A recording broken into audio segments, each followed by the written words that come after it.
விசுவாசத்தினால் நீதிமான் பிழைப்பான், விசுவாசியே பதறாதே.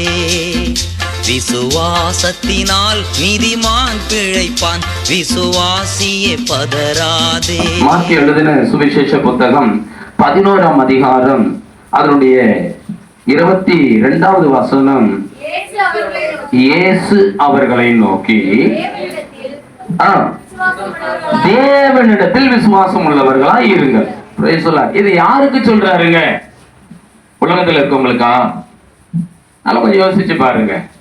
இந்த வார்த்தை இயேசு பார்க்க முடிய சீஷர்களுக்கு சொல்லக்கூடிய ஒரு வார்த்தை. எனக்கு அதான் ஆச்சரியமா இருந்தது. ஏங்க, படகுல மீன் பிடிச்சிட்டு இருந்தவங்க, வரி வசூலித்து கொண்டிருந்தவங்க, இவங்க எல்லாரையும் அழைச்சி 12 பேர் ஏசப்பா கூப்பிட்ட உடனே அவங்கள என்ன பண்ணாங்க? வலையில போட்டு வந்துட்டாங்க. தகப்பனை விட்டுட்டு வந்துட்டாங்க, குடும்பத்தை விட்டுட்டு வந்துட்டாங்க, எல்லாத்தையும் விட்டுட்டு ஏசப்பா பின்தொடர்ந்து வந்துட்டாங்க. எத்தனை வருஷம் ஆச்சு ஏசப்பா கூட வந்து இவங்கலாம்? சொல்லுங்களேன். 3 வருஷம் ஆச்சுங்க. உலகத்தில் உள்ளவைகள் எல்லாத்தையும் விட்டுட்டு ஏசப்பா கிட்ட வந்துட்டாங்க. நீங்க போதும் ஆண்டவரே, வாழ்வு தரும் ஜீவ வார்த்தை வசனம் உங்ககிட்ட இருக்குப்பான்னு சொல்லி அவரை பின்பற்றி வந்துட்டாங்க. இப்ப ஆண்டவர் அவரு ஏசப்பா செய்யற அற்புத அதிசயங்கள் எல்லாம் கூட இருந்து பார்த்துட்டு இருக்கிறாங்க. அவருடைய வார்த்தைகள் எல்லாம் கேட்டுட்டு இருக்கிறாங்க. இப்போ ஏசப்பா அந்த இடத்துல அவர் என்ன பண்றாரு? ஒரு வார்த்தையை இந்த சீஷர்களுக்கு சொல்றாரு. அவர் எருசலேம் போகும்பொழுது ஒரு அத்தி மரத்தை அவர் சபிச்சார். அங்க வசனம் அப்படிதான் சொல்லும். அது மறுநாள் காலையில இவங்க வரும் பொழுது அது பட்டு போயிருக்கு அந்த மரம். அப்போ பேதர் கேட்கிற, ஆண்டவரே இவ்வளவு சீக்கிரமா இது பட்டு போயிருச்சு, நேற்றுதான் தப்பிச்சிங்க, அதுக்குள்ள பட்டு போச்சுப்பா அப்படின்ற. அது பெரிய ஒரு ஆவிக்குரிய ரகசியம். நான் அதற்குள்ள இன்னைக்கு செய்தியால இன்னைக்கு விசுவாசமா இருங்க, இதுதான் நம்முடைய செய்தி. இப்போ நல்லா யோசிச்சு பாருங்க. இது வார்த்தைக்கு அப்புறம் தான் கர்த்தர் பேசுறாரு. அல்லேலூயா. அன்பு தேவ பிள்ளைகளே, தேவனிடத்தில் விசுவாசம் உள்ளவர்களா இருங்கள். அல்லேலூயா. தேவனிடத்துல அப்போ விசுவாசம் இல்லாமல இவங்க வந்தாங்கன்னு நான் கேட்கிறேன். இப்போ உங்களை பார்த்து தேவனிடத்துல விசுவாசமா இருங்க ஜனங்களேன்னு சொன்னா நீங்க என்ன திருப்பி கேட்பீங்க? ஐயா, இன்னைக்கு ஞாயிற்றுக்கிழமையா, நாங்க நினைச்சா என்ன பண்ணலாம்? எவ்வளவு உலகத்துல என்டர்டைன்மெண்ட் இருக்குது, எவ்வளவு வேலைகள் இருக்கு. இல்ல குடும்பத்துல கூட எனக்கு எவ்வளவு வேலைகள் இருக்கு. எல்லாத்தையும் விட்டுட்டு வந்து தேவ சமூகத்துல உட்காந்துங்க இருந்தேன். என்னை பார்த்து விசுவாசம் உள்ளவங்களா இருங்கன்னு சொல்றீங்களே, இது நியாயமா? கேட்பீங்களா, கேட்க மாட்டீங்களா? சொல்லுங்க. நீங்க கேட்க மாட்டீங்க, நல்ல பிள்ளைங்க. அல்லேலூயா. மனசுக்குள்ளே வச்சுப்பீங்க. கர்த்தருக்கு ஸ்தோத்திரம். அப்ப இங்க வேதம் சொல்லுகிறது, கர்த்தர் அவங்கள பார்த்து சொல்றாரு, விசுவாசம் உள்ளவர்களா இருங்க. அல்லேலூயா. யாருக்கிட்டங்க? தேவனிடத்துல விசுவாசம் உள்ளவர்களா. இப்ப இந்த தேவனிடத்துல விசுவாசம் உள்ளவர்களா இருங்கள் என்று அவர் சொன்னாரு. இங்க இந்த விசுவாசத்தை குறித்து சில காரியங்களை நாம் பார்க்க வேண்டியது அவசியமா இருக்கிறது. ஆதியாகமத்தின் புத்தகம் 15ஆம் அதிகாரம் 6வது வசனம். ஒரு மனுஷங்கிட்ட கர்த்தர் எதிர்பார்க்கிறது உன் காசு, பணம், சொத்து, சுகம், ஆஸ்தி எதையும் கர்த்தர் கேட்கல. மனுஷன் இடத்துல நான் ஒன்றையும் எதிர்பார்க்கலன்றாரு. அப்ப கர்த்தர் என்ன எதிர்பார்க்கிறாரு? ஆபிரகாமை குறித்து சொல்லப்பட்டிருக்கல, வாசிங்க. அவன் கர்த்தரை விசுவாசித்தான், அதை அவர் அவனுக்கு நீதியாக எண்ணினார். அல்லேலூயா. அன்பு தேவ பிள்ளைகளை, தேவனிடத்துல விசுவாசம் உள்ளவர்களாய் இருங்கள் என்று கர்த்தர் சொல்றாரு. இப்போ ஆபிரகாம் தேவனிடத்துல அவன் விசுவாசம் உள்ளவனாய் இருந்தார். ஆபிரகாம் எப்படி இருந்தாருங்க?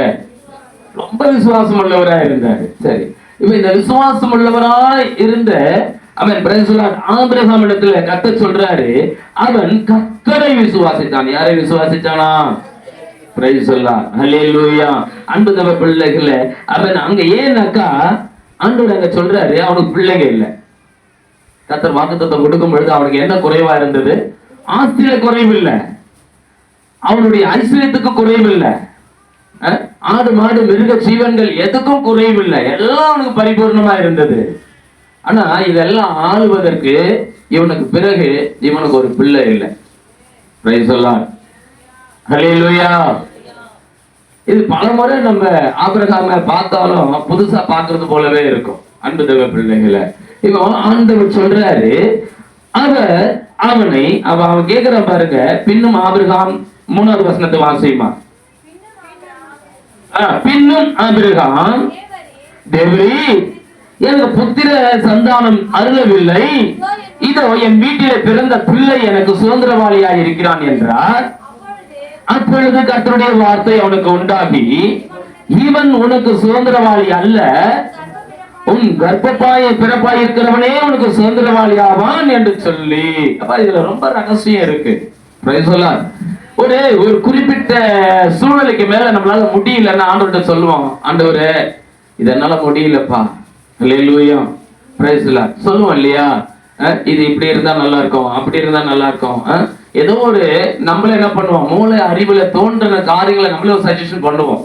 ஆண்டவரே இது இருந்தா நல்லா இருக்கும், ஆண்டவரே அப்படி இருந்தா நல்லா இருக்கும். ஆனா கர்த்தர் என்ன உனக்கு சொல்லி அவன் வாக்கு பண்ணியிருக்கிறாரோ அதை நிறைவேற்றார் போதுமானவராக இருக்கிறார். அல்லேலூயா. கர்த்தர் சொன்னதை செய்யும் அளவும் நான் உன்னை கைவிடுதலை தான் சொல்லி இருக்கிறார். அவர் என்ன நமக்கு சொல்றாரோ அந்த வார்த்தைகளை நிறைவேற்றி முடிக்காம நம்ம கைவிடவே மாட்டார். முதல்ல நம்ம நல்லா என்ன பண்ணணும், சிந்தையில வச்சுக்கணும். அல்லேலூயா. அப்ப கர்த்தருடைய வார்த்தை ஆபிரகாமுக்கு ஏற்கனவே வந்துருச்சு, 12ல வந்துருச்சு. நான் உன்னை பெரிய ஜாதியாக்கி உன்னை ஆசீர்வதித்து உன் பேரை நான் பெருமைப்படுத்துவேன். அதை சொன்னாரா இல்லையா? உன் பேரை நான் பெருமைப்படுத்துவேன், நீ ஆசீர்வாதமா இருப்ப. Price the Lord. இப்ப சொல்லி வருஷம் போயிட்டு இருக்குது, கிட்டத்தட்ட 25 வருஷம் அந்த வாக்குத்தத்தத்தை ஆசீர்வாதத்தை பெறுவதற்கு. எத்தனை வருஷம் ஆச்சு? அது வரைக்கும் ஆபிரகாம் பிரைஸ் தி லார்ட் அல்லேலூயா 20 வருஷம் வரைக்கும் பொறுத்து பார்த்திருப்பாருன்னு நினைக்கிறேன். இப்ப ஆபிரகாமுக்கு தெரிஞ்சு போச்சு, நமக்கோ வயசாகி போச்சு, சாராளுக்கோ கர்ப்பெல்லாம் செத்து போச்சு, இதுக்கப்புறம் வேலை ஒன்றும் ஆகாது, இதுக்கப்புறம் நம்ம வீட்டுல பிறந்தது அது நமக்கு என்ன பண்ணட்டும், வாரிசா இருந்துகிட்டு போட்டோம். இப்ப இந்த மனநிலைக்கு வந்துட்டேன். Price the Lord. இந்த மனநிலைக்கு அவர் வந்துட்டேன். புதிய ஏற்பாட்டுல கூட ஒரு சம்பவம் இருக்கு, நல்லா யோசிச்சு பாருங்க. 18 வருஷம் பலவீனப்படுத்துகிற ஒரு கோனி. 18 வருஷம் எப்படி இருந்தாங்க? ஒரு கோனி. இப்ப சபையில அவங்க என்ன பண்ணுவாங்க, தேவாலயத்துல வந்து ஆராதனைக்கு வந்து உட்காருவாங்க, போவாங்க. இப்போ பாக்குறவங்க பார்வையெல்லாம் அவங்களை எப்படி பார்த்துட்டு இருந்தது? அவங்களோட கோனி, அவங்களுக்கு அது பழகினோம், அது அவங்க பிறவில இருக்கு, எங்களுக்கு தெரிஞ்சிருக்குதுப்பா, அதனால அவங்க அதுதான் அவங்களுடைய வாழ்க்கை, அது அப்படிதான் அப்படின்னு சொல்லிட்டு என்ன பண்ணிட்டு இருப்பாங்க. அவங்களும் என்ன பண்ணிருப்பாங்க, இது எனக்கு பழகினோம், இந்த பழகினோம் என்ன விட்டு போகாது, அது சாகர சொல்லுவாங்க, சுகர் வந்து சாகர வரைக்கும் போகாது சொல்றாங்க. யார் சொன்னது? அல்லேலூயா. கர்த்தரால கூடாத காரியம் எதுனா இருக்கா? நீ ஒழுங்கா விசுவாசிச்சுனா, கர்த்தர் கரத்துல சரியா இருக்குன்னா கர்த்தர் எப்படிப்பட்ட வியாதியை தூக்கி எரிஞ்சிருவாரு. கர்த்தரை ஸ்தோத்திரம் பண்ணுங்க. எகிப்துக்கு வர சொன்ன ஒரு வியாதி நான் உனக்கு வரவிடு, இதுதான் வார்த்தை. இப்போ இந்த வார்த்தை நம்ம மண்டை மூளை அறிவுக்கு ஏறாது. கர்த்தர் சொல்லிட்டான்னா மண்டையில ஏறிடும். அல்லேலூயா. அவர் சொல்லிட்டாரு, அவர் உங்களை படைச்சவரா? அவர் ஒரு வைத்தியர். வியாதியஸ்தனுக்கு மருத்துவன் அவசியம், டாக்டர்கள் நாங்க குறை சொல்லல. அல்லேலூயா. வியாதியஸ்தனுக்கு மருத்துவன் அவசியம், தப்பு இல்ல. அவன் சொல்றது எல்லாத்தையும் மண்டையில ஏத்திக்கிட்டு அதுதான் அவ்வளவுதான் என் வாழ்க்கை. அல்லேலூயா. அதுக்கும் மேல ஒரு வாழ்க்கை கொடுக்கிற ஒருத்தர் நம்ம கூட இருக்கிறார். எத்தனை பேர் ஆமென் சொல்றீங்க? அல்லேலூயா. ஆமென். எல்லாமே முடிந்தது என்று என்னை பார்த்து இகழ்ந்தனர், இனி ஒன்றும் எழும்புவதில்லை என்று சொல்லி நகைத்தனர், ஆனாலும் நீங்க என்ன கண்ட விதம் தெரியாது. அல்லேலூயா. பண்ண பாடிட்டே இருக்கலாம். அன்பு தேவ பிள்ளைகளை, அவர் பார்க்கிற விதமே பெரிதுங்க. அவர் பார்வையில நீங்க எப்படி இருக்கிறீங்கன்றதா முக்கியம். இந்த உலகத்து பார்வையில நீங்க எப்படி இருக்கிறீங்கதான் முக்கியம். இந்த உலகத்து பார்வையில ஒருவேளை நீங்க பலவீனமா இருக்கலாம், வியாதியஸ்தரா இருக்கலாம், கடன் பட்டு இருக்கலாம், தரித்திரத்தில் இருக்கலாம், வறுமையில இருக்கலாம், ஏழ்மையில இருக்கலாம், அல்லது பிசாசு போராட்டத்தில் இருக்கலாம். இந்த உலகத்தின் பார்வையில நீங்க எப்படி இருக்கிறீங்க? அல்லேலூயா. அந்த பார்வை உங்களுக்குள்ள கொண்டு வந்துடாதீங்க. அவர் உங்களை எப்படியாய் பார்க்கிறார் என்பதை, அந்த விஷனை, அந்த தரிசனத்தை நீங்க பார்க்கணும். காரணம் கர்த்தரை ஸ்தோத்திரம் பண்ணுங்க. உங்க பார்வை மாறணும். முதல்ல என்னை குறித்து, என் வாழ்க்கை குறித்து என் பார்வை முதல்ல மாறணும். அல்லேலூயா.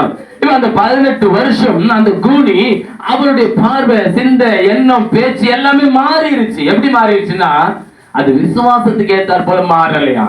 அல்லேலூயா. நான் ஒரு கூனி, நான் ஒரு பலவீனமானவன், மத்தவங்களை போல என்னால நிமிர முடியாதுன்னு சொல்லி அப்படியே வாழ்ந்துட்டாங்க. எத்தனை வருஷம் வாழ்ந்தாங்க வேதத்துல சொல்லல. ஆனால் அவன் நீண்ட காலமாய் அப்படியே அந்த தேவாலயத்தில் இருந்து விட்டான். அல்லேலூயா. ஒரு நாள் இயேசு அந்த தேவாலயத்துல பிரசங்கம் பண்ணி கொண்டிருக்கிறார். அல்லேலூயா. இயேசு என்ன பண்றாரு? பிரசங்கம் பண்ணிட்டு இருக்கிறாரு. அந்த மகளை உற்று பார்த்து அந்த மகளை அழைக்கிறார். மகளே வாமா என்று சொல்லி அழைக்கிறாரு. அந்த அம்மா கூடி தானே, முடிஞ்சுக்கிட்டே ஏசப்பா கிட்ட முன்னாடி வந்திருப்பாங்கன்னு நான் நினைக்கிறேன். ஏசப்பா தன் கரங்களை நீட்டி அவளை தொட்டு அவளை கர்த்தர் சுகமாக்கி நிமிர செய்தார். கரங்களை தட்டி கர்த்தரை சோதனை பண்ணுங்க. அல்லேலூயா. இதற்குள்ள ஒரு ரகசியம் இருக்கிறது. ஓ, அவள் கூடி, அவள் பலவீனமானவள், வியாதி என்று சொல்லி இந்த உலகம் பார்த்த பார்வை, அவளும் தண்ணி கொடுத்து அப்படிதான் நினைச்சுக்கிட்டு இருந்தா. இது வியாதி, இது பலகீனம், அதனால என்னால நிமிர முடியல அப்படிதான் நினைச்சுக்கிட்டு இருந்தா. ஆனால் கர்த்தருடைய பார்வை வேற. அவளை கட்டி வைத்திருந்த சாத்தான், 18 வருஷம் என் ஆபிரகாமின் மகளாகிய இவளை கட்டி வைத்திருக்கிற சாத்தானின் பிடியிலிருந்து, கட்டிலிருந்து நான் விடுதலையாக்க வேண்டாமோ? கர்த்தருடைய பார்வை பாருங்க. அல்லேலூயா. உங்க பார்வையில, இந்த உலகத்து பார்வையில இவ வியாதியஸ்த, இவ பலகீனமானவ. ஆனா கர்த்தர் பார்க்கிற பார்வை வேற. எதனால அவ கட்டப்பட்டிருக்கிறா என்பதை பார்த்து அந்த கட்டை அவிழ்த்து விட்டார். அவள் நிமிர்ந்து கர்த்தரை மகிமைப்படுத்தினாள். அல்லேலூயா. அல்லேலூயா. நீ எத்தனை வருஷம் உன் குடும்பத்துக்காக உழைச்சிட்டு இருக்கிற எனக்கு தெரியாது. அல்லேலூயா. எத்தனை வருஷம் நீ போராடிட்டு இருக்கிற, ஒரு வீட்டை கட்டி பார்த்தோம் ஆண்டவரே போராடிட்டு இருக்கிற எனக்கு தெரியாது. எத்தனை வருஷம் உன் சரீரத்துல இருக்க வியாதி பலவீனத்தோடு நீ போராடிட்டு இருக்கிற எனக்கு தெரியாது. ஆமென். அது உன்னை பலவீனப்படுத்துகிற, பலவீனப்படுத்துகிற ஒரு ஆவியாக இருக்கலாம். உன்னை ஆசீர்வாதத்தை சுதந்திரிக்க கூடாதபடி தடை செய்கிற உன்னுடைய எண்ணங்களாக கூட இருக்கலாம். இன்றைக்கு எல்லா எண்ணங்களையும், எல்லா பிசாசின் கிரியைகளையும், பிசாசின் கிரியைகளை அழிக்கவே மனுஷகுமார் இந்த பூமிக்கு வந்தார் என்று வார்த்தையின்படி எல்லா கிரியைகளும் அழிக்கப்பட வேண்டுமானால் நீ விசுவாசிக்கணும். உன் விசுவாசம் மாறணும். அல்லேலூயா. உங்க விசுவாசம் மாறணும். எத்தனை பேர் சொல்றீங்க? Price the Lord. நான் இது வரைக்கும் அப்படிதான் பாஸ்டர் நினைச்சுக்கிட்டு இருந்தேன். வீட்டுக்காரு இன்னும் மாறவே இல்லை பாஸ்டர். அவர் ரட்சிக்கப்படுவார். நானும் பல வருஷமா ஜெபம் பண்ணிட்டு இருக்கிறேன். அல்லேலூயா. ஆமென். Praise the Lord. அவர் அந்த கட்டில இருந்து அவிழ்த்து விட ஆள் இல்லை. ஏசப்பா சொல்றாருல்ல, முதல் பந்தய ஆயத்தப்படுத்த, அந்த ராப்போஜன பந்தய ஆயத்தப்படுத்தும் போது ஆண்டவர் சொல்றாரு, எப்பா நேரப்போ அவர் வீட்டு வாசல்ல 2 கழுதை கட்டப்பட்டிருக்கோம், அந்த கழுதை குட்டிகளை அவிழ்த்து கொண்டு வா. ஒருவன் கேட்டால் இது இயேசுவுக்கு தேவை. அல்லேலூயா சொல்லு. அவன் ஒண்ணும் பேச மாட்டான், அனுப்பிடுவான். கட்ட அவிழ்க்க நீங்க தான் என்ன பண்ணணும்?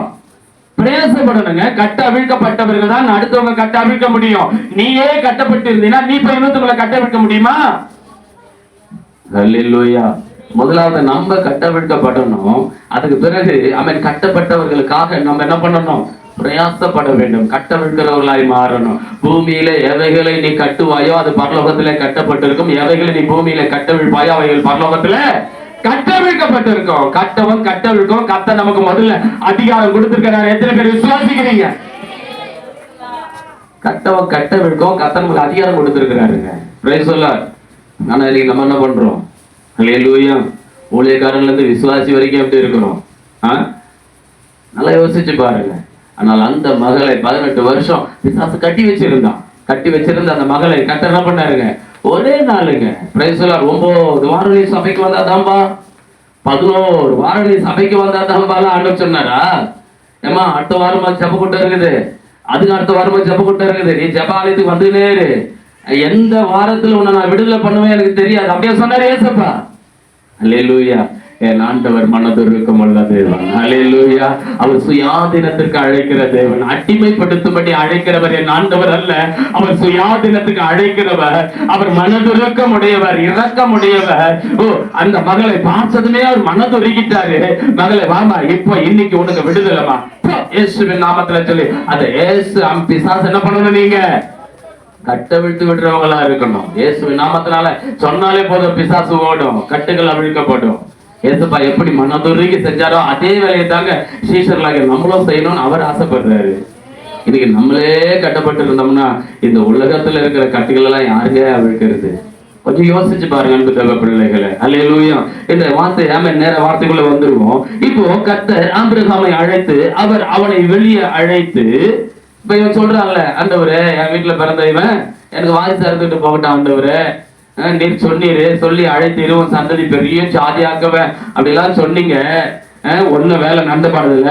இந்த காரியம் நடந்து கர்த்தருடைய வார்த்தை ஆபிரகாம் தரிசனத்தில் உண்டாகி அவர் ஆபிரகாமே நீ பயப்படாதே, நான் உனக்கு கேடகம் மகாபெரிய பலனுமாய் இருக்கிறேன் என்றார். அதற்கு ஆபிரகாம் கர்த்தராகிய ஆண்டவரே ஆமென், அடியேனுக்கு என்ன தருவீர், நான் பிள்ளை இல்லாமல் இருக்கிறேனே, தமஸ்கு ஊரானாக இந்த எலியேசரின் வீட்டு விசாரணைக்காரனாய் இருக்கிறானே என்றார். பின்னும் ஆபிரகாம் தேவரீர் என் புத்திர சுகாரம் அருளவில்லை, இதோ என் வீட்டில் பிறந்த பிள்ளை எனக்கு சுதந்திரவாளியா இருக்கட்டும். அல்லேலூயா. இவனை நான் எடுத்து வளர்த்துட்டு இருக்கிறேன், இவன் என்னுடைய வாரிசா இருக்கட்டும். இப்ப இது பேர் விசுவாசம் இல்லாமா அவிசுவாசம் இல்லாமா? சொல்லலாம், தைரியமா சொல்லலாம், அவிசுவாசம் தான் இல்லையா? கர்த்தர் உனக்கு வாக்குத்தத்தம் கொடுத்து அழைச்சிருக்கிறாரு, அழைத்தவர் உண்மை உள்ளவர். இல்ல விசுவாசத்துல தடுமாற்றம் கூட சொல்லலாம். அவிசுவாசம் சொல்றதை விட விசுவாசத்துல தடுமாற்றம், கொஞ்சம் தடுமாறுது. ஏன்னா வருஷம் போயிடுச்சுங்க. நம்ம எல்லாம் ஒரு வாக்குல நடக்கலன்னா, ஒரு மாசத்துல நடக்கலன்னா அவ்வளவுதான். அப்படிதானே? ஒரு காரியத்தை குறித்து ஜெபம் பண்ணிக்கிட்டே இருப்போம், நடந்தா பார்ப்போம், நடக்கலன்னா அவ்வளவுதான், நெக்ஸ்ட் அடுத்த பிரேயருக்கு போயிடுவோம். அல்லேலூயா. அப்படி கிடையாதுங்க. கர்த்தருடைய சமூகத்திலிருந்து நமக்கு பதில் வருகிற வரைக்கும், என்ன காரியத்துக்காக ஜெபிக்கிறோமோ அதை பெற்றுக்கொள்ளுகிற வரைக்கும் ஜெபத்தை நிறுத்தக்கூடாது. அல்லேலூயா. தானியேலை போல தொடர்ந்து என்ன பண்ணணும், அதற்காக ஜெபிச்சுக்கிட்டே இருக்கணும். பதில் வர்ற வரைக்கும், பதில் கிடைக்கிற வரைக்கும் ஜெபத்தை நிறுத்தக்கூடாது. ஆமென். இங்க ஆபிரகாம் ஆமா ரொம்ப நாள் ஆயிடுச்சு, அவர் பார்த்தாரு, இல்ல ஆண்டவரே இவன் வீட்டு விசாரணைக்காரனா இருக்கட்டும் ஆண்டவரே. கர்த்தர் சரிப்பா, உன் விசுவாசம்பா, ஏன்னா வேதத்துல சொல்லிருக்கலாம் உன் விசுவாசத்தின்படி ஆக கடவுதுன்னு. அப்படியா சொன்னாரு ஆண்டவர்? பாருங்க, அவங்க கிட்ட விசுவாசம் இருந்தது, ஆபிரகாம் கிட்ட கீழ்ப்படிதல் இருந்தது, கர்த்தர் மேல அளவில்லாம அன்பு வைத்திருந்தவன் ஆபிரகாம். அல்லேலூயா. அன்பு தேவ பிள்ளைகள அவன் பொறுமையோடு காத்துட்டு இருக்கிறான். கிட்டத்தட்ட 25 வருஷம் காத்துட்டு இருக்கிறான். ஆண்டவர் வாக்குத்தத்தம் பண்ணியதை நிறைவேற்றுவாருன்னு சொல்லி காத்துட்டு இருக்கிற நல்ல ஒரு தேவ மனுஷன் ஆபிரகாம். அல்லேலூயா. அன்பு தேவ பிள்ளைகள அங்க வேதம் சொல்லுகிறது, அந்த விசுவாசத்துல அவன் கொஞ்சம் தடுமாறி இந்த வார்த்தையை உபயோகிக்கும் போது கர்த்தர் சொல்றாரு, கர்த்தர் வார்த்தை அவனுக்கு உண்டாகி 8 வாசிமா 4 வாசிமா கர்த்தருடைய வார்த்தை அவனுக்கு உண்டாகி, இவன் உனக்கு சுதந்திரவாளி அல்ல, உன் கர்ப்பப்பா இருப்பவனே உனக்கு சுதந்திரவாளி ஆவான் என்று சொல்லி இப்ப மறுபடியும் கர்த்தரை உறுதிப்படுத்துறேன். இப்ப இவள உனக்கு சுதந்திரவாளி அல்லப்பா, உன் கர்ப்ப பிறப்பு, உனக்கு பிறக்கிற உன் பிள்ளைதான் உனக்கு சுதந்திரவாளியா இருப்பான். அவர் அவனை வெளியே அழைத்து, இப்ப ஆண்டவர் கூப்பிடுறாரு, நீ கொஞ்சம் வெளில வா, நீ அந்த கட்டுல இருந்து வெளியில வா, முதல்ல அந்த எண்ணத்துல இருந்து வெளியில வா. அவன் அரை வீட்டுக்குள்ள இருந்திருப்பான்னு நினைக்கிறேன். ஆண்டவர் வெளியே அழைக்கிறாரு. பாருங்க, இன்னைக்கு கூட நம்ம அப்படிதான், நம்ம ஒரு பெரிய ஒரு என்ன பண்ணிருப்போம், ஒரு மூடியை போட்டு உள்ள உட்காந்து, ஒரு கூடிய கவுத்துன்னு உள்ள உட்காந்த மாதிரி, கோழியை கவுத்த மாதிரி உள்ள உட்காந்துக்கின்னு, ஆமா இப்படிதான் இருக்கும் அப்படிதான் இருக்கும், நம்ம ஒரு ஆராய்ச்சி ஒரு டிஸ்கஷன் எல்லாம் பண்ணிக்கிட்டு இருப்போம். கர்த்தர் அதை விட்டு வெளியில வரணும். தாவீது என்ன பண்ணா, ஒரு அரணுக்குள்ள போய் உள்ள உட்காந்துக்கிட்டான். ஹல்லேலூயா. யுத்தம் இல்லாம கம்ஃபர்டபுளா இருக்கணும்னு சொல்லி என்ன பண்ணிட்டான், சீயோன் கோட்டையை உருவாக்கி ஒரு அரணுக்குள்ள போயிட்டு உள்ள உட்காந்து, கர்த்தர் பரவாயில்லப்பா நீ பாதுகாப்பா இருக்கிற, நீ அதுக்குள்ள இருக்கிற வரைக்கும் அவனுக்கு பாதுகாப்பா அப்படியே சொன்னாரு. தாவீது அரண்யை விட்டு வெளியே வா. அல்லேலூயா. உன்னை கொண்டு நான் செய்யக்கூடிய காரியங்கள் ஆமென் பயங்கரமானவைகளா இருக்கிறது. ஆமென். Praise the lord. கர்த்தருக்காக நீ நடத்தக்கூடிய காரியங்கள் பெரிதா இருக்கிறது.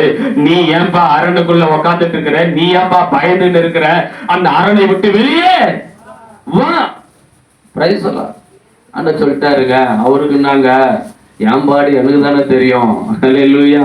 இன்னைய விசுவாசிகள் இருந்தா என்ன சொல்லியிருப்போம், அவருக்குன்னா பாஸ்டருக்கு அவர் மைக்க போச்சா நல்லா பேசுவாரு, அனுபவிக்கிறது நாங்க தானே. அல்லேலூயா. அப்படி சொல்ற விசுவாசிங்க நிறைய பேர் இருக்கிறாங்க. கர்த்தர் ஸ்தோத்திரம். நீங்க இல்ல, நான் மெட்ராஸ்ல சொல்றேன், கிராமத்துல இல்ல. கர்த்தருக்கு ஸ்தோத்திரம். அப்ப இன்னைக்கு கர்த்தர் நம்மை சில சிறையிருப்பை விட்டு, அப்ப சில கட்டுகளை விட்டு வெளியே வான்னு அழைச்சா வெளியில வரணும். அல்லேலூயா. தாவீது வெளியில வந்த பிறகுதானே அவன் சமஸ்த இஸ்ரவேலுக்கும் கர்த்தர் அபிஷேகமாய் உயர்த்தினாரு. ஆமென். அப்ப நல்லா பாருங்க, நீங்க சில எண்ணங்களை விட்டு வெளியில வரணும். சில தரித்திர எண்ணங்கள் இருக்கும், வறுமை பிடிச்ச எண்ணங்கள் இருக்கும், சில அவிசுவாசமான எண்ணங்கள் இருக்கும், அவநம்பிக்கையான எண்ணங்களை வச்சிருப்பீங்க. இதுதான் உங்களை கட்டி வச்சிருக்கிற அந்த கட்டு. பிசாசு இப்படிதான் உங்களை கிறிஸ்தவனை வேற எப்படி கட்ட முடியும், கிறிஸ்தவர்களை வேற எப்படி கட்ட முடியும்? இயேசுவின் ரத்தத்தினால மீட்கப்பட்டிருக்கிறீங்க, வேற எதனாலையும் நம்மளை கட்ட முடியாது பிசாசால. அதனாலதான் ஆண்டவர் தெளிவா சொல்றார், உன் வாயின் வார்த்தையினாலே கட்டப்பட்டாய், தூதனுக்கு முன்பாக நான் புத்தி பிசக்கினால் இதை செய்தேன் என்று சொல்லாது, தேவன் கோபம் கொண்டு உன் கையின் பிரயாசத்தை அடிப்பானே. இன்னைக்கு தேவ பிள்ளைகளுடைய ஆசீர்வாத கை பிரயாசத்துல அடிக்குதுனாக்கா பிசாசுக்கு அதிகாரம் கிடையாது. உங்க கை பிரயாசத்தை தொடர்றதுக்கு பிசாசுக்கு அதிகாரம் கிடையாது.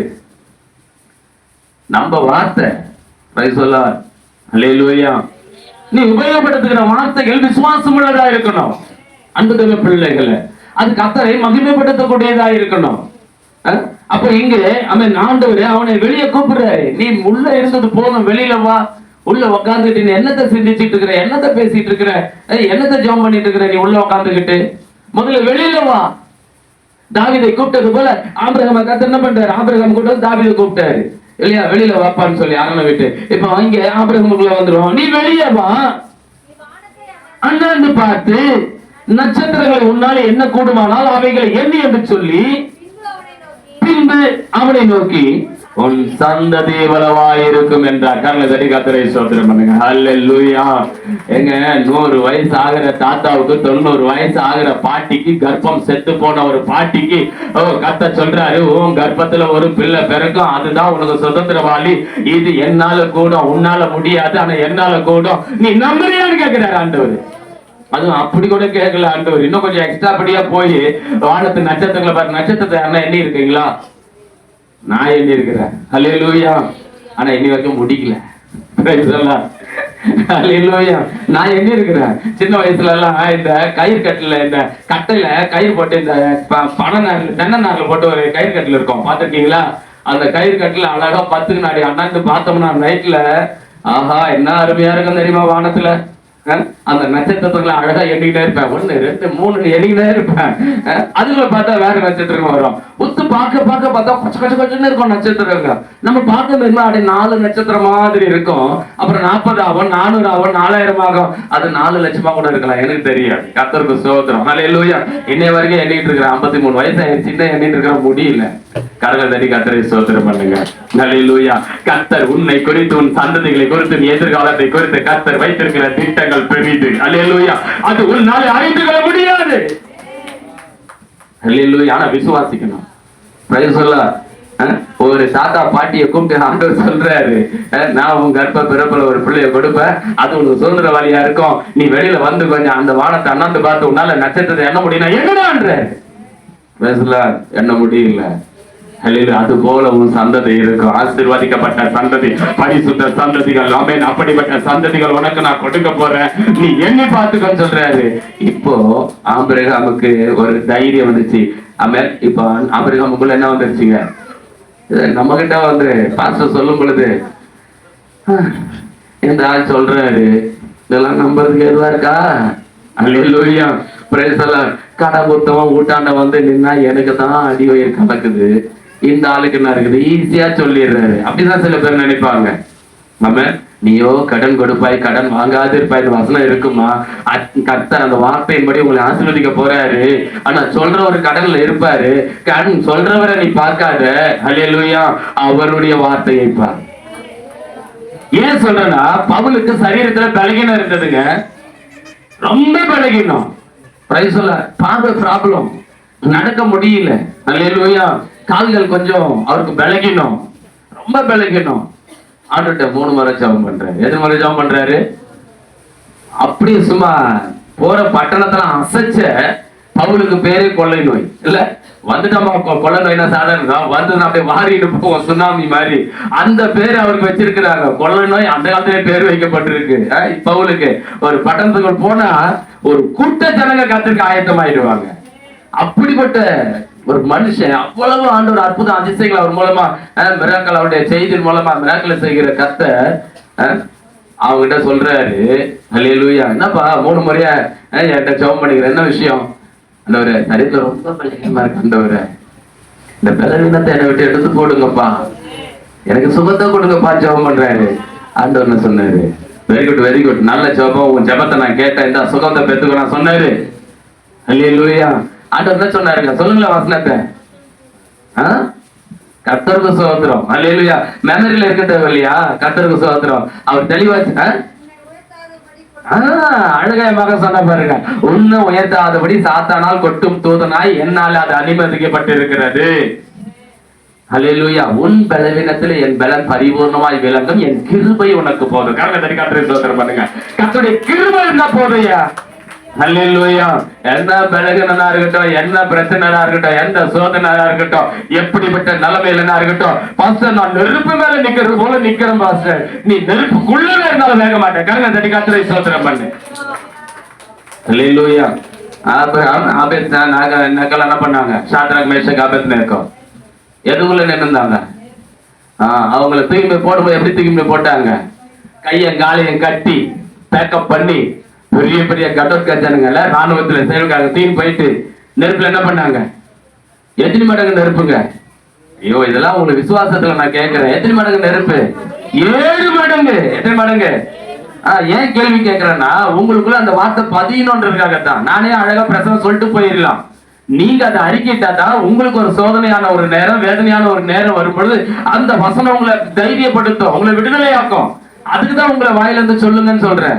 எத்தனை மடங்கு சூளை மடங்கு? ராஜா 7 மடங்கு சூளை என்ன பண்ணான்? அதிகமாக்கினான். 1 மடங்கு எரிஞ்சது எத்தனை மடங்கு ஆக்கிட்டான்? 7 மடங்கு நெருப்பு ஜுவாலை பத்தி எரியுது சூளை. இப்ப இவங்க 3 பேரை கட்டி தூக்கிட்டு போய் போட்டா பாருங்க, நெருப்புல போட்டவங்க செத்து போயிட்டாங்க. இப்படி ஏன்னா ராஜாவுடைய கட்டளை, தான் செத்தாலும் தூக்கிட்டு போய் நெருப்புல போட்டுடணும். புரியுதுங்களா? கொண்டு போய் போட்டுட்டு அவன் போட்டவெல்லாம் செத்துட்டான். அப்ப நான் நினைக்கிறேன் அன்பு தேவ பிள்ளைகளை, ஹல்லேலூயா, அந்த சாத்ராக் மேஷாக் ஆபேத்நேகோவை தூக்கிட்டு போனவன் எல்லாம் செத்தானா, அப்ப தூக்கிட்டு போகும்போது இவங்கள தானே செத்து இருக்கணும். யோசிச்சு பாருங்க. அப்ப இவங்க மட்டும் சாகல. ஹல்லேலூயா. இவங்க மட்டும் சாகல, திரும்பி உள்ள போட்டான். அதுவும் கட்டி போட்டாங்க. என்ன பண்ணாங்க? கட்டி உள்ள போட்டாங்க. Price the Lord. இப்ப ராஜாவுக்கு கர்த்தர் தரிசனம் கொடுக்கிறாரு. ராஜாவுக்கு தரிசனம் கர்த்தர் கொடுக்கிறாரு. மந்திரி எல்லாம் கூட உட்கார்ந்துட்டு இருக்கிறாங்க. அந்த எரிகிற அக்னி சுவாலைய ராஜா உத்து பாக்குறாரு. என்னடா, நம்ம 3 பேரை தானே உள்ள போட்டோம், நெருப்பு சுவாலை இல்ல. ஹல்லேலூயா.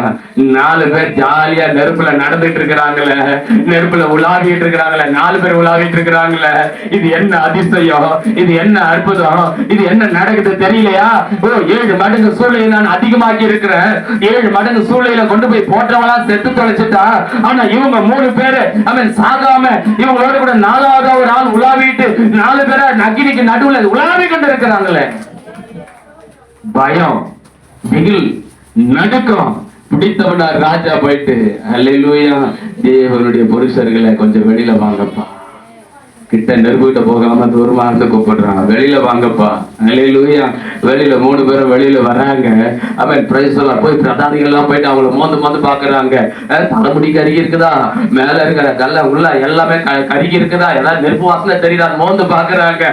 ஒரு நெருப்புடைய வாடையும் அவர்களுடைய சரீரத்தில் அவருடைய ஆடைகளில இல்லை. கரங்களை தட்டி கர்த்தரை ஸ்தோத்திரம் பண்ணுங்க. என் தேவன் அப்படி தேவ ஜனங்களை பாதுகாக்கிறவராயிருக்கிறார். அல்லேலூயா. எவ்வளவு பெரிய ஒரு அற்புதம் இல்ல? சாதாரண அற்புதமா?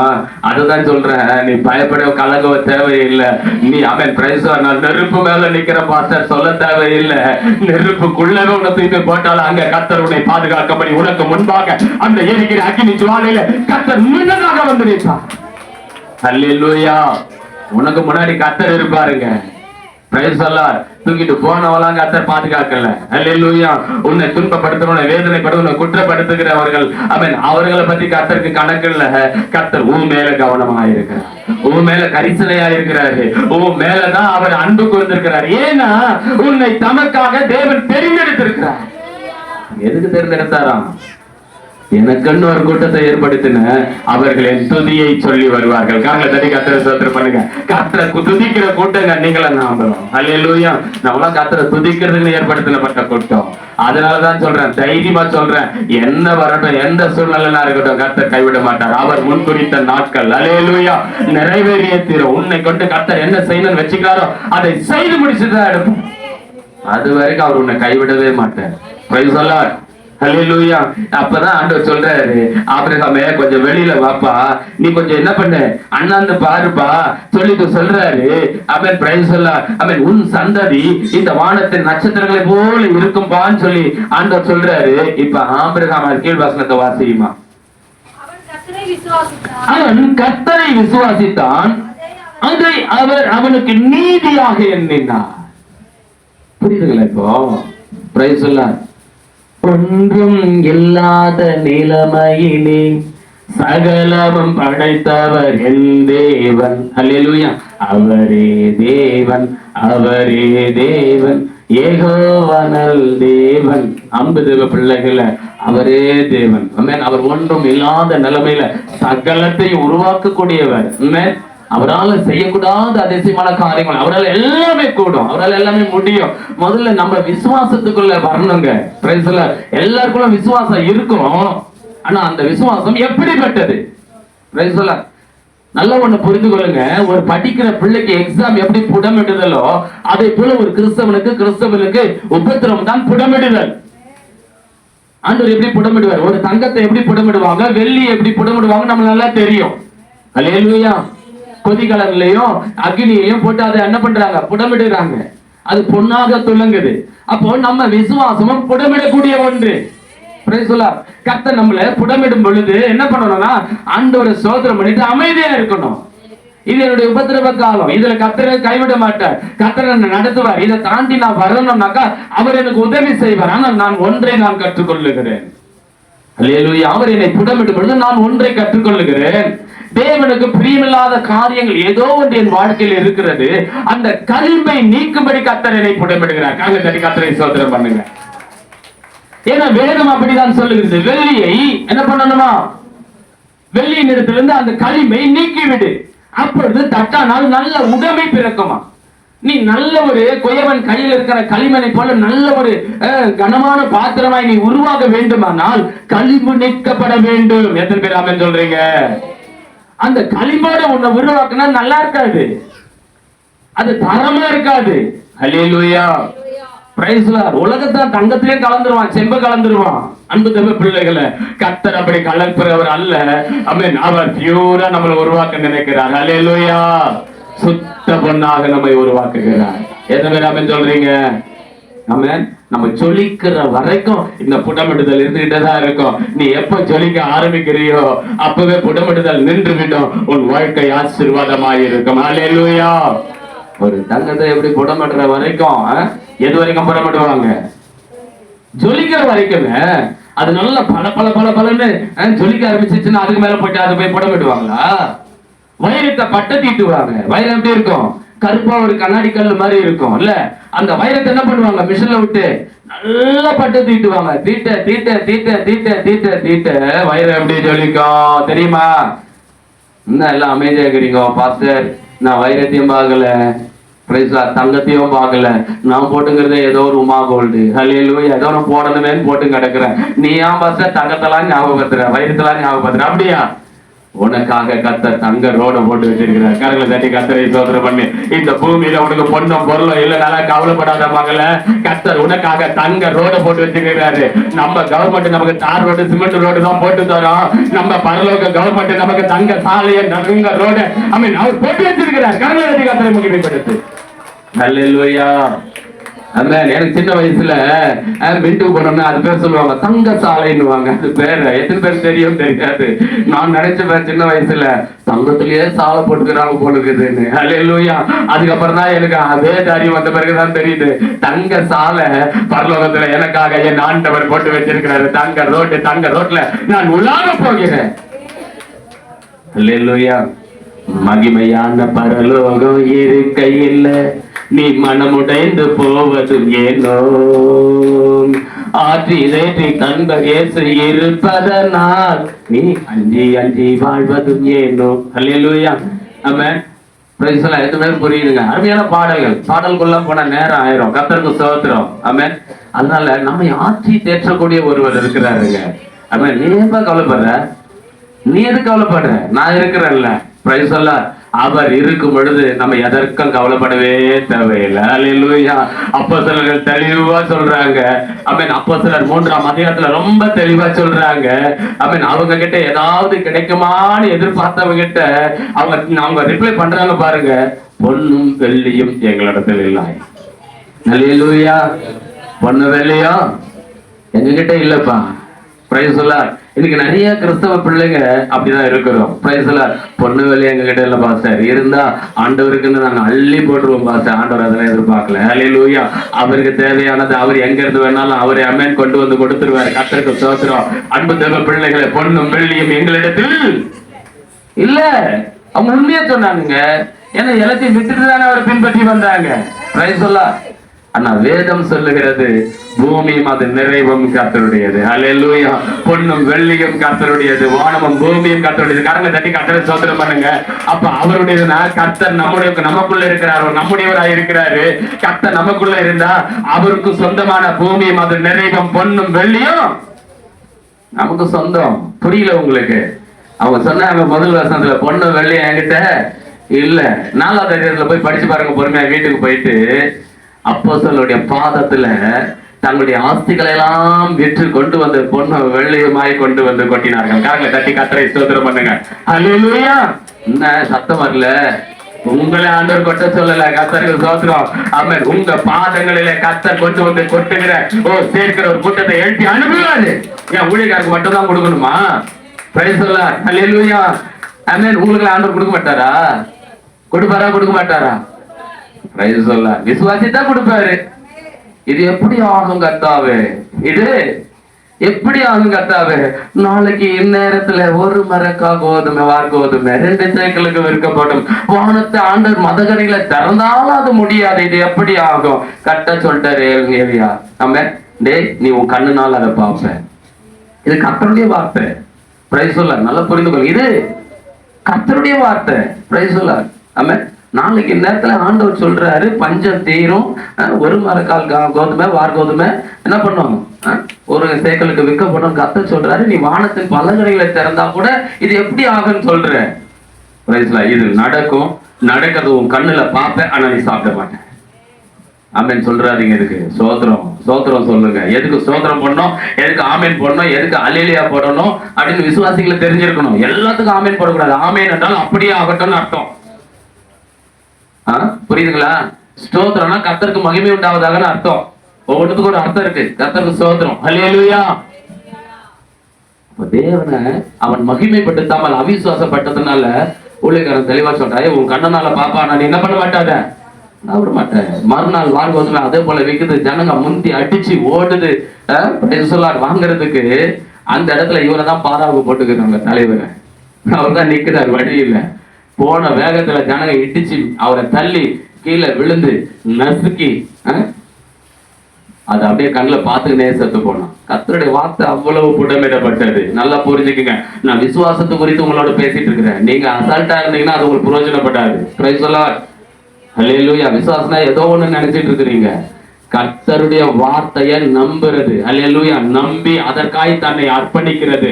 அர்ப்பணித்த நான் அதை பெற்றுக்கொள்ளுங்க வரைக்கும் பொறுமையோட நம்பிக்கையோட காத்திருக்கிறது. கர்த்தரை ஸ்தோத்திரம் பண்ணுங்க. விசுவாசனா என்னன்னு நிறைய பேருக்கு தெரியாது. எபிரேயர் 11:1 இருக்கு விசுவாசனா என்னன்னு. ஆமென். நம்பப்படுகிறவர்கள் உறுதியும் காணப்படாதவைகளின் நிச்சயம் தான் விசுவாசம். ஹல்லேலூயா. நம்பக்கூடியவைகளின் உறுதி. அங்க களஞ்சியத்துல தானியம் இருந்தது. இது இந்த ரேட்டுக்கு விற்கப்படும் ஊழியக்காரன் சொல்றான். ஊழியக்காரன் சொல்றது அவன் என்ன பண்றான்? சேனாதிபதி நம்பல. இது எப்படி நடக்கும்? அதை திறந்தா கூட நடக்காது. அது இவ்வளவு ஜனங்களுக்கு எப்படி போதுமா இருக்கும்? எப்படி விற்கப்படும்? கர்த்தர் சொன்னார்னா செய்வாரா செய்ய மாட்டாரா? நடக்குமா நடக்காதா? Price the Lord. அவன் நம்பாம போனதுனா நீ பாப்ப, ஆனா அதை என்ன பண்ண மாட்டேன், அனுபவிக்க மாட்டேன். மெதிச்சு செத்தே போனான், ஆனா கண்ணுல பார்த்தான். Praise the lord. ஹல்லேலூயா.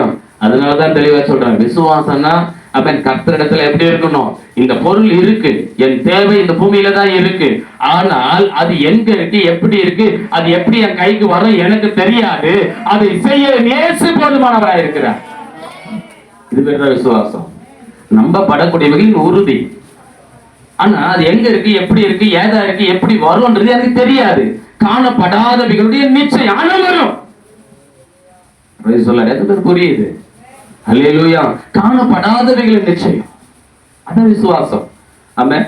அப்ப இன்றைக்கு என்ன பெற்றவங்களுக்கு கூட ஆமென் தெரியாது என் தலையில எத்தனை முடி இருக்குன்னு. ஆனா என் தேவனுக்கு தெரியும் என் தலையில எத்தனை முடி இருக்கிறது. அல்லேலூயா. ஏன்னா என் வேதம் சொல்லுகிறது, அவர் உன் தலையில் உள்ள ஒவ்வொரு மயிரையும் எண்ணி வைத்திருக்கிறாராம். அவருடைய சித்து இல்லாமல் ஒன்றும் கீழே. ஆமா, கர்த்தருக்கு ஸ்தோத்திரம். அல்லேலூயா. இப்ப நம்முடைய விசுவாசம் எப்படி இருக்கணும், அது எப்படி புடமிட்டப்பட்டதா இருக்கணும். அன்பு தேவ பிள்ளைகளை, இந்த ஆபிரகாமுக்கு கர்த்தர் வெளியே அழைச்சு சொன்னதும் நம்பினாங்க அந்த வார்த்தைய. என் தேவன் சொல்லுகிறார். இந்த நட்சத்திரங்களை பார்க்க சொன்னாரு, இந்த நட்சத்திரங்களை நான் பார்க்கிறேன், அது என்ன சொன்னாரு, என்னால எண்ண முடியல, அந்த எண்ண முடியாத அளவிற்கு ஒரு சந்ததி இருக்கும்னு சொல்லிட்டாரு. அது எப்படி இருக்கும், ஏதா இருக்கும், அது எப்படி வரும், அந்த சந்ததி எனக்கு தெரியாது, ஆனால் நான் நம்புறேன். சொல்லுங்களேன். ஹலோ, கர்த்தர் உங்களை பார்த்து தான் பேசுறாரு. அல்லேலூயா. விசுவாசிக்கிறீங்களான்னு கர்த்தர் கேட்கிறாரு. கர்த்தர் அப்படியா உங்களை ஆசீர்வதிக்க விரும்புகிறார். அல்லேலூயா. பலத்த என்ன சில பேர் சொல்லுவாங்க, பாஸ்டர் ஆண்டுடைய வருகை இருக்குன்னு சொல்லிட்டாங்க, ஆண்டுடைய வருகை இருக்குன்னு சொல்லிட்டாங்க, அதனால நீ கல்யாணம் காட்சி அதெல்லாம் ஓரம் கட்டிட்டு ஆண்டுடைய வருகைக்காக இப்பவே போய் நான் போய் நின்னுக்கிறேன். அப்படி அர்த்தம் இல்லை. இந்த பூமியில நீ இருக்கிற வரைக்கும் நீ உழைக்கணும், சாப்பிடணும். நீ உழைச்சாதான் சாப்பிட முடியும். உழைக்கலன்னா என்ன பண்ணக்கூடாது, சோத்துல கையை வைக்க கூடாதுன்னு ஆண்டவரே சொல்ற. அதுக்காக வேலை செய்யாம உட்காந்துடலாமா? சொல்ல எல்லா சூழ்நிலையும் கர்த்தருக்கு சாட்சியா வாழுங்க. ஆண்டவர் வரும் பொழுது அவருக்கு தெரியும். அதுக்கு முன்னாடி ஒரு ரகசிய வருகை இருக்கு. சத்தியத்தை போட்டு குழப்பாதீங்க. அல்லேலூயா. உங்களையும் குழப்பிக்கிட்டு மத்தவங்களையும் குழப்புற ஒரு கூட்டம் உலகத்துல இருக்கு. அல்லேலூயா. கர்த்தருடைய வருகை சமீபம் தான், அது இல்லைன்னு சொல்லவே இல்லை. அவர் வாசல் அருகே வந்து விட்டார், அதுவும் உண்மைதான். அவர் கதவை தட்டி கொண்டிருக்கிறார், உண்மைதான். ஒருவன் கதவை திறந்தால் உள்ளம் புறமும் சென்று மேய்ச்சலை கண்டடைவான். உள்ள கதவை ஆண்டு தட்டிட்டு இருக்கிறாரு. இந்த கதவை திறந்தா அவர் இருதயத்துக்குள்ள வந்து ஆண்டவருடைய நல்ல வார்த்தைகள் உனக்கு கொடுப்பார். அது உனக்கு நல்ல புஷ்டியா, உன் எலும்புகள் நினைவுள்ளதாய் மாறும். அல்லேலூயா. Praise lord. கர்த்தருடைய வருகை ரெண்டு வருகை. ஒன்று, அவர் மானிட மகனா இந்த பூமியில மனுஷகுமாரா இந்த பூமிக்கு வந்தது முதல் வருகை. அல்லேலூயா. இரண்டாவது வருகை, இந்த உலகத்தை நியாயம் தீர்க்கிறதுக்காக வரப்போகிறாரு. ஆனா இந்த ரெண்டு வருகைக்கு நடுவுல ஒரு வருகை இருக்கிறது, அதுதான் ரகசிய வருகை. ஆகாயத்தில் அவருடைய எக்காலம் தொனிக்கும். முதலாவது கிறிஸ்துவுக்குள் மரித்தவர்கள் முதலாவது எழுந்திருப்பார்கள். பின்பு அவருக்குள் உயிரோடு இருக்கிற நாம் மறுரூபமாக்கப்பட்டு அவரோடு கூட அந்த ஆகாயத்தில் அவரோடு கூட எடுத்துக் கொள்ளப்படுவோம். காரணம் கட்டி கர்த்தரை ஸ்தோத்திரம் பண்ணுங்க. அதனால சொல்லுங்க, அதனால பிரைஸ் தி லார்ட். அன்பு தேவ பிள்ளைகளை, உழைக்காம சோம்பேறியா இருந்துடக்கூடாது. அல்லேலூயா. பிரயாசப்படாமலும் இருக்கக்கூடாது. எல்லாத்துக்கும் மேல ஆத்ம ஆதாயம் பண்றவங்களா இருக்கணும்ன்றதான் அந்த வசனம் வலியுறுத்துது. கண்களை தட்டி கர்த்தரை ஸ்தோத்திரம் பண்ணுங்க. ஆத்ம ஆதாயம் பண்றவங்களா இருக்கணும். அதுக்காக தான் வருகை சீக்கிரம் சீக்கிரம் சீக்கிரம்னாக்கா. எந்த வருகை? ரகசிய வருகையில நீ எடுத்துக்கொள்ளப்பட்டு போயிட்டீங்கன்னா, நம்ம எடுத்துக்கொள்ளப்பட்டு போயிட்டோம்னா இங்க இருக்கிறவங்களுக்கு யார் சுவிசேஷம் அறிவிக்கிறது? அவங்க எப்படி மனம் திரும்புவாங்க, எப்படி ரட்சிக்கப்படுவாங்க? அவருக்கு ரத்த சாட்சியா மரிச்சா தானே அதுக்கு பிறகு நம்ம கூட அங்க வர முடியும். புரியுதா இல்லைங்களா? அதுக்காக தான் சபை அவருடைய வருகை சமீபமாச்சுமா, ஆயத்தப்படுங்க, ஆயத்தப்படுத்துங்க. கூட ஒரு வார்த்தை விட்டுறோம்.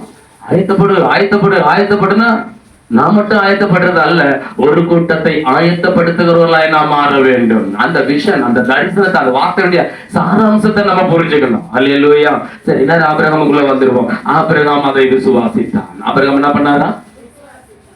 இது நம்பக்கூடிய ஒரு காரியமா? 100 வயசு 90 வயசு நம்ப முடியுதா? ஆண்டவர் சொல்லிட்டாரு. அதுவும் சாதாரண சொல்றேன், ஏதோ ஒரு பிள்ளை கொடுப்பேன்னு சொன்னாரு, ரைட், ஓகே. ஆனா நட்சத்திரங்களை போல ஒரு சந்ததி இருக்குன்னு சொல்லி இருக்கிறாரு. அன்பு தேவ பிள்ளைகளை, நேரம் அடுத்தனால நான் சுருக்கமா சொல்றேன். ஆபிரகாம் அதை விசுவாசித்தான், கர்த்தர் அதை அவனுக்கு நீதியாக எண்ணினார். அல்லேலூயா. அப்புறம் அதை நம்பினாங்க, முழுசா நம்பினா. கர்த்தர் இந்த தரிசனத்தை கொடுத்து என்னோட கூட பேசி இருக்கிறார், இதை செய்ய என் தேவன் போதுமானவர். அல்லேலூயா.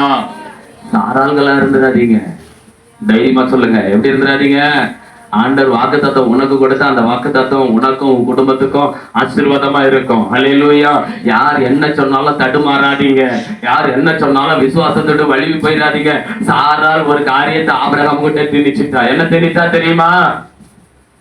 அவ்வளவு விசுவாசத்துடைய தாய் தான். புதிய ஏற்பாடுல சொல்லப்பட்டிருக்குது, உங்களை பெற்ற சாராளையும் ஆபிரகாமையும் நோக்கி பாருங்கள் சொல்லப்பட்டிருக்கு. அவ்வளவு கனமான பாத்திரங்கள் தான் அவங்க. நான் இல்லைன்னு சொல்லல. அவங்க சோர்ந்து போயிட்டாங்க. விசுவாசத்துல தடுமாற்றம். அவங்களை அவிசுவாசி நான் சொல்ல மாட்டேன். அல்லேலூயா. விசுவாசத்தோட தடுமாற்றம், அவ்வளவுதான். Price the Lord. ரொம்ப சோர்ந்து போயிட்டாங்க. அதனாலதான் அவங்க சொன்னாங்க, என் வேலைக்காரியாகிய இந்த ஆகாருக்கு எனக்கு ஒரு பிள்ளைய பெற்றுக்கூடிய ஆபிரகாம். இது பேர் விசுவாசமா? இது பேர் விசுவாசமா? அல்லேலூயா. எனக்கு 75 வயசு ஆகி போச்சு. இதுக்கப்புறம் புலகட்டி பிறகுமா எனக்கு தெரியாது. இதோ என் வேலைக்காரி இருக்கிற எகிப்திய ஸ்திரீ ஆகார், அவகிட்ட என் மூலியமா எனக்கு ஒரு பிள்ளைய பெத்து கொடு, ஏன் கர்ப்பம் அடைக்கப்பட்டிருக்குது ஏன்னு தெரியல, அவன் மூலியமா எனக்கு ஒரு பிள்ளைய பெத்து கொடு என்று சொல்லி திணித்தா. அவர் என்ன பண்ணுவார் பாவம், அவர் விசுவாசத்துல தான் நின்று கிடக்குறாரு. அல்லேலூயா. அது வரைக்கும் கரெக்டா பர்ஃபெக்டா தான் இருக்கிறாரு விசுவாசத்துல. மனைவியே என்ன பண்ணிட்டாங்க, ஆர்டர் போட்ட பிறகு அவருக்கு என்ன இருக்குது, அந்த திருமணம் பண்ணாரு, ஒரு பிள்ளை பிறந்தது, அதுதான் இஸ்மவேல். புரியுதா? எத்தனை பேருக்கு புரியுதுங்க? அதுதான் இஸ்மவேல். ஆண்டவர் அந்த வசனத்தை நீங்க அதிகாரத்தை பொறுமையா படிச்சு பார்த்தீங்கன்னா தெளிவா சொல்லுவாரு, உனக்கு என்ன பண்ணுவேன், ஒரு பிள்ளைய கொடுப்பேன், அவனும் வித்தா இருக்கிறதுனால அவனை கடல் மணல் எத்தனையாய் பெருக செய்யும். பாருங்க, ஆபிரகாமுடைய கர்ப்ப பிறப்பு வானத்தின் நட்சத்திரங்களே போகல, ஆறாருக்கு அதுவும் ஆபிரகாமுடைய சந்ததியா இருக்கிறதுனால அதை ஆசிர்வதிக்கும் போது அங்க சொல்லுவாரு 16ல, அவங்க என்ன சொல்றாரு, கடல் மணல் எத்தனையாய் இருக்குமோ, என்ன முடியாது, அவன் வித்தா இருக்கிறான். ஆனால் அவன் துஷ்ட மனிதனாய் இருப்பான், எல்லாருடைய அவருடைய சகோதரனுடைய கரங்களெல்லாம் அவனுக்கு விரோதமாய் இருக்கும். ஹல்லேலூயா. அவன் வனாந்தரத்துல பாலைவனத்துல எப்படி இருப்பானா, வில் வித்தைக்காரனா இருக்கிறான், வளர்றான். சரி, அந்த சப்ஜெக்டுக்குள்ள போக வேணாம். கர்த்தருக்கு ஸ்தோத்திரம். நல்லா புரிந்து கொள்ளுங்க, கர்த்தருடைய வார்த்தை வந்தால் வந்ததுதான், அது சொன்னதை நிறைவேற்றி விட்டுதான் திரும்பும். அந்த வார்த்தையை ஒழுங்கா பிடிச்சுக்கணும். சாரோட பேச்சு கேட்டதுனால அந்த தேவையில்லாத ஒரு முள்ளு குத்த ஆரம்பிச்சது. கர்த்தருக்கு ஸ்தோத்திரம், இன்னைக்கும் குத்திட்டு இருக்குது. கர்த்தருக்கு ஸ்தோத்திரம். அல்லேலூயா. அன்பு தேவ பிள்ளைகள், அப்ப வேதம் தெளிவாய் சொல்லுகிறது, அன்பு தேவ பிள்ளைகளை, இங்கே ஆபிரகாம் விசுவாசித்தான். அவன் விசுவாசம் நம்பணும், ஆண்டவர் சொல்லியிருக்காரு செய்வார். இது எப்படி நிறைவேறினதுங்க, எப்படி நிறைவேறினது? இன்னைக்கு நீங்களும் நானும் ஆபிரகாம் பிள்ளைங்கன்னு சொன்னா நம்புவீங்களா? ஆபிரகாமுடைய பிள்ளைங்கன்னு சொன்னா நம்புவீங்களா? அல்லேலூயா. அன்பு தேவ பிள்ளை, வேதம் சொல்லுது, அவ்வளவு ரெஃபரன்ஸ் இருக்கு, அவ்வளோத்தையும் என்னால உங்களுக்கு காண்பித்து கொடுக்க முடியாது. கர்த்தருக்கு சோத்திரம், நேரமே இல்லை. நான் கர்த்தருக்கு சோத்திரம், சரியான நேரத்துக்கு முடிச்சிடணும், இன்னும் கால வரல. கர்த்தருக்கு மகிமை உண்டாவதாக. கர்த்தர் வேதம் சொல்றாரு பாருங்க, கலாத்தியர் 3:6 வாசிமா. ஒரே ஒரு வசனத்தை மாத்திரம் உங்களுக்கு நான் காண்பிச்சு கொடுக்குறேன். கலாத்தியர் 3:6-7 வசனம், 2 வசனம், அந்த வாசிங்க பார்க்கலாம். அப்படியே ஆபிரகாம் தேவனை விசுவாசித்தான், அது அவனுக்கு நீதியாய் எண்ணப்பட்டது என்று. ஆகையால் பாருங்க, ஆகையால் விசுவாச மார்க்கத்தார் எவர்களோ அவர்களே ஆபிரகாமின் பிள்ளைகள் என்று அறிய கடவீர்கள். காரணம் தட்டி கர்த்தரை ஸ்தோத்திரம் பண்ணுங்க. இப்ப புரிஞ்சுக்கிறீங்களா நம்ம ஆபிரகாமுடைய பிள்ளைங்கன்னு? அதுவும் நம்ம எருசலேம்ல பிறக்கல, இஸ்ரேல்ல பிறக்கல, நம்ம தேசம் நம்ம இந்திய தேசம் தான். அல்லேலூயா. நம்ம சொந்த பூமி, நம்ம தமிழக பூமி தான். அல்லேலூயா. அப்ப ஆபிரகாம் எப்படியா எனக்கு உறவு வருவாரு? ஆபிரகாமுடைய சந்ததியில அன்பு தேவ பிள்ளைகளை, ஈசாய்க்கு பிறந்த பிள்ளை தாவீது, தாவீதுடைய சந்ததியில ஆண்டவராக இயேசு கிறிஸ்து இந்த பூமியில மனிதனாய் வந்தார். அல்லேலூயா. அந்த இயேசு கிறிஸ்து தான் பாவங்களை போக்குகிற பரிகாரியா இந்த பூமிக்கு வந்தார். இந்த இயேசு கிறிஸ்துவின் சொந்த ரத்தத்தினால என்னை பாவங்களை கழுவி சுத்தப்படுத்தி இருக்கிறார் என்று யார் விசுவாசிக்கிறார்களோ, யார் நம்புகிறார்களோ, இந்த இயேசு கிறிஸ்துவை மெய்யான தேவன் என்று யார் ஏற்றுக்கொள்கிறார்களோ, அத்தனை பேரும் தேவனுடைய பிள்ளைகளாகும்படி அதிகாரம் கொடுத்திருக்கிறார். அதிகாரம் கொடுத்தது மாத்திரமல்ல, ஆபிரகாமுடைய வாக்கு தத்தங்களுக்கு நம்மளை சுதந்திரமலையாய் மாற்றிருக்கிறார். கரங்களை தட்டி கர்த்தரை ஸ்தோத்திரம் பண்ணுங்க. புரிஞ்சுங்களா? இப்போ அல்லேலூயா. அந்த வேதம் எவ்வளவு அழகா சொல்லுது பாருங்க. விசுவாசித்திருங்கள், என்னவா விழித்திருங்கள். அங்க விசுவாச மார்க்கத்தார் எவர்களோ. அப்ப நம்ம என்ன மார்க்கம்? அல்ல என்ன மார்க்கம்? இன்னைக்கு கவர்மெண்ட் சொல்லுது இது கிறிஸ்தவ மார்க்கம்னு.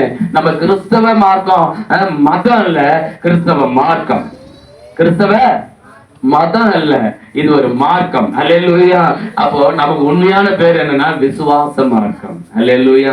விசுவாச மார்க்கத்தார் யாரோ. அப்போ எதை விசுவாசிக்கிறோன்றது ஒண்ணு முக்கியம் இல்லையா? உலகத்தை விசுவாசிக்கிறோமா, தெய்வத்தை விசுவாசிக்கிறோமா? அல்லேலூயா.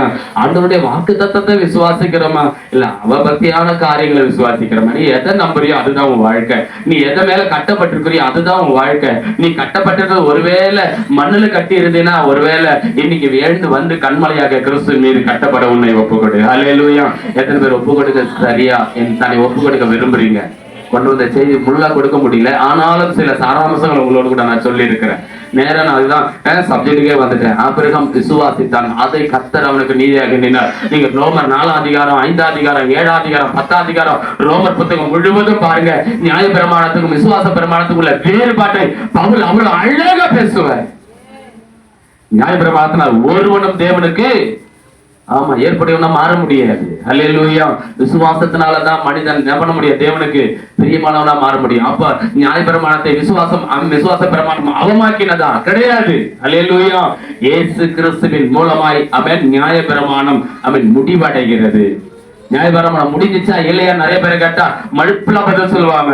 இல்ல நியாயபிரமாணம் இருக்குது, 10 கற்பனையில கொண்டு வந்து நியாயபிரமாணத்துல சேர்ப்பாங்க. நியாயபிரமாணம் வேற, கற்பனைகள் வேற. நல்லா தெளிவா புரிஞ்சுக்கணும். அல்லேலூயா. இன்னைக்கு சத்தியத்தை என்ன பண்ணக்கூடாது? சத்தியத்தின்படி அறிந்து கொள்ளணும். அல்லேலூயா. போட்டு என்ன கூடாது, குழப்பக்கூடாது. நியாயபிரமாணத்தின் நிறைவேறுதல் கிறிஸ்து எல்லாத்தையும் சிலுவையில அவன் சுமந்து தீர்த்துட்டான். நியாயப்பிரமாணத்தின் அத்தனை சாபங்களையும் அவர் ஏற்றுக்கொண்டார். அல்லேலூயா. இனி நீ கிறிஸ்துவ நிமித்தம் பாடு அனுபவிக்க தெரிந்து கொள்ளப்பட்டியே தவிர நியாயப்பிரமாணத்தின் சாபங்களையோ பாவங்களையோ நீங்கள் நானும் சுமக்க தவிர கிறிஸ்து சுமந்துட்டார். காக தட்டி கர்த்தரை ஸ்தோத்திரம் பண்ணுங்க. எதை விசுவாசிக்கிறீங்க? இப்ப விசுவாசம் என்ன புரியுதா உங்களுக்கு? அல்லேலூயா. எதை நீ விசுவாசிக்கலன்னு தெரியுதுங்களா? அன்பு தகப்பனே, ஆகவே எங்க வேதம் சொல்லுகிறது, விசுவாசம் இல்லாமல் தேவனுக்கு பிரியமாயிருப்பது கூடாத காரியம். எபிரேயர் 11:6 சொல்றாரு. 1 தீமோத்தேயு 1:5 கற்பனையின் பொருள் என்னவென்றால் சுத்தமான இருதயத்திலும் நல் மனசாட்சியிலும் மாயமற்ற விசுவாசத்திலும் பிறக்கும் அன்பு. வாசிமாத கற்பனையின் பொருள் என்னவென்றால் நல்லா புரிந்து கொள்ளுங்க. நியாயப்பிரமாணத்தின் பொருள் அல்ல, கற்பனை வேறு, நியாயப்பிரமாணம் வேறு, கட்டளைகள் வேறு. அல்லேலூயா. அன்பு தேவ பிள்ளைகளே, கற்பனையின் பொருள் அதுக்கு ஒரு அர்த்தம் இருக்கு. அந்த அர்த்தம் தெரியாம அன்னைக்கு வாழ்ந்துட்டு இருந்தாங்க. சடங்காச்சாரங்களாக நியாயப்பிரமாணத்தை கை கொள்ளணும்னு நினைச்சுக்கிட்டு இருந்தாங்க. அதற்குள்ள தேவன் ஒரு விஷன், பெரிய ஒரு ஆழங்களை வச்சிருந்தார். அதை யாரும் புரிந்து கொள்ளல. ஆகவே அது அவர்களை பாவத்துக்குள் அடைத்து போட்டது. அந்த பாவத்தின் அடைப்பில் இருந்து, பாவத்தின் கட்டிலிருந்து இயேசு கிறிஸ்து மரித்து அடக்கமடப்பட்டு உயிர்த்தெழுந்து நம்மையும் எல்லா சாபத்திலிருந்து மீட்டு விட்டார். அல்லேலூயா. இப்ப அந்த கற்பனையின் பொருள் சொல்றார், கேளுங்க. கற்பனையின் பொருள் என்னவென்றால் சுத்தமான இருதயம். ஐயா, உன் இருதயத்தை சுத்தமா வச்சுக்கோ. அது மகா கேடும் கிறுக்கு நிறைஞ்சது இருதயம். அல்லேலூயா. ஐயா, முகத்துக்கு நேரம் நல்லா பேசும், பின்னாடி போய் தப்பா பேசும். புரியுதா இல்லைங்களா? பின்னாடி போய் மாயமாலம் பண்ணும். அன்பு தேவ பிள்ளைகளே, அல்லேலூயா. முன்னாடி அப்படி சும்மா பரிசுத்தமா காண்பிக்கும், பின்னாடி போய் ஒழுக்கக்கேடான காரியங்களை செய்து கொண்டு இருக்கும். இருதயம் அவன் என்ன பண்ணணுமா? சுத்த வாசிமா சுத்த இருதயம். இரண்டாவது நல்ல மனசாட்சியிலும் மாயமற்ற விசுவாசம். விசுவாசம் எப்படி இருக்கணும்? மாயமால இருக்க கூடாதுங்க, கபடி இருக்க கூடாதுங்க, சூதுவாது இருக்க கூடாதுங்க, விசுவாசத்துல அவிசுவாசம் இருக்க கூடாதுங்க. நீ கர்த்தரை விசுவாசிக்கிறவங்க கர்த்தர் சொன்னதை செய்து முடிப்பார் என்ற ஒரு நம்பிக்கை உனக்குள்ள இருக்கணும். அந்த நம்பிக்கையில கர்த்தர் அவன் சொன்னதை செய்வார் என்ற நம்பிக்கையில காத்துட்டு இருக்கணும். அல்லேலூயா. அல்லேலூயா. அது காத்திருக்கிற அனுபவம் தேவ பிள்ளைகளுக்கு இல்ல. அதை பெற்றுக்கொள்கிற வரைக்கும் நிலைத்திருக்கிற தன்மை இல்ல. அல்லேலூயா. ஆமென். காடானாலும் மேடானாலும் கர்த்தரின் பின்னே போக தோணிந்த. காடா இருக்கட்டும், மேடா இருக்கட்டும், நீ வந்துட்ட கலப்பையில கைய வச்சுட்ட, திரும்பி பார்க்காத, உலகத்தை திரும்பி பார்க்காத. அதற்காக நீ அழைக்கப்படல. அவன் காடானாலும் மேடானாலும் நான் கர்த்தரின் பின்னே போக துணிந்து வந்துட்டல்லம்மா, துணிந்து வந்துட்டல்லப்பா. இனி வாழ்வேன் நீ தானையா, வாழ்வே நீ தானையா. அல்லேலூயா. வாழ்வே நீங்க தப்பான்னு சொல்லி நம்பி வந்துட்ட பிறகு பின்னிட்டு பார்க்கிறவன் கலப்பையில கைவிட்டு விட்டு பின்னிட்டு பார்க்கிறவன் தேவனுடைய ராஜ்யத்துக்கு தகுதி இல்லாதவன் என்று வேதம் சொல்லுகிறது. அல்லேலூயா. ஒரு தரம் பரம ஈவை ருசி பார்த்து பின்னிட்டு போகிறவள் திரும்பவும் அதில் பிரவேசிப்பது கூடாத. வசனத்தை சொல்லுங்க, கூடாத காரியம். ஒரு தரம் பரம ஈவை ருசி பார்த்துட்ட, ஆண்டுடைய சரீரத்தை ரத்தத்தை பானம் பண்ணிட்ட, அவன் அந்த வெளியேற பெற்ற இயேசு கிறிஸ்துவின் ரத்தத்தையும் சரீரத்தையும் பானம் பண்ணுகிற நீ ஆண்டுடைய சரீரத்தோடு கூட இணைக்கப்பட்ட பிறகு இந்த உலகத்தின் அசுத்தங்களுக்கு நீ என்ன பண்ணணும்? வேறு பிரிஞ்சு வாழணுங்க. மறுபடியும் போய் ஆத்துல ஒரு கால் சேத்துல ஒரு உலகத்துல ஒரு வாழ்க்கை, பரிசுத்தங்களை ஆலயத்துக்குள்ள தான் ஒரு வாழ்க்கை. இந்த இரட்டை வேஷத்தை கர்த்தர் அருவருக்கிறார். அல்லேலூயா. இரண்டு வாழ்க்கை முறை கர்த்தர் அருவருக்கிறார். ஒரே வாழ்க்கை, ஒரே சிந்தை, ஒரே எண்ணம், ஒரே அறிக்கை, கர்த்தருக்காக நான் வாழ்வேன். அல்லேலூயா. காடா இருக்கட்டும், மேடா இருக்கட்டும், அது என்ன சூழ்நிலையா இருந்தாலும் கர்த்தர் என் கரங்களை பிடித்திருக்கிறார், நான் அவர் கரங்களை பிடித்திருக்கிறேன், நான் பின்னிட்டு திரும்புவதில்லை. அல்லேலூயா. அன்பு தேவ பிள்ளைகளே, வேதம் சொல்லுகிறது கற்பனையின் பொருள் என்னவென்றால், இரு சுத்தமான இருதயத்திலும் நல்ல மனசாட்சியிலும் மாயமில்லாத விசுவாசத்திலும், வாசிமா, மாயமில்லாத பிறக்கும். ஒண்ணு பிறக்குதுங்க.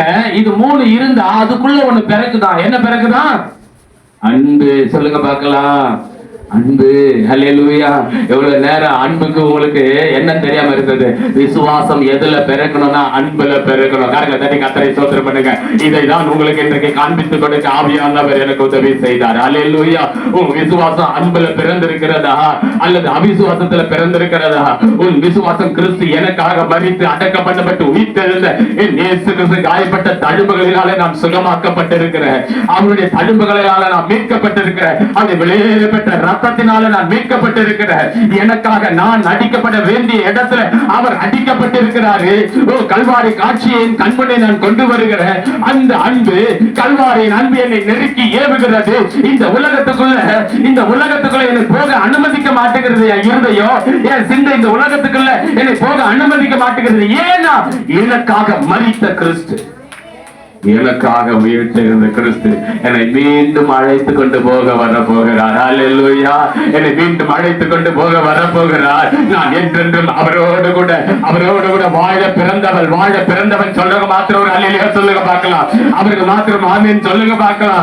அவரோடு கூட வாழ்வதற்காக, அவரோடு கூட இருப்பதற்காக எனக்கு ஒரு ஸ்தலத்தை ஆயத்தம் பண்ண போயிருக்கிறாரியா. நான் சென்று உங்களுக்கு ஒரு ஸ்தலத்தை ஆயத்தம் பண்ணின பின்பு மறுபடியும் வந்து நான் இருக்கும் இடத்தில் உங்களை நான் அழைத்து கொண்டு போவேன்.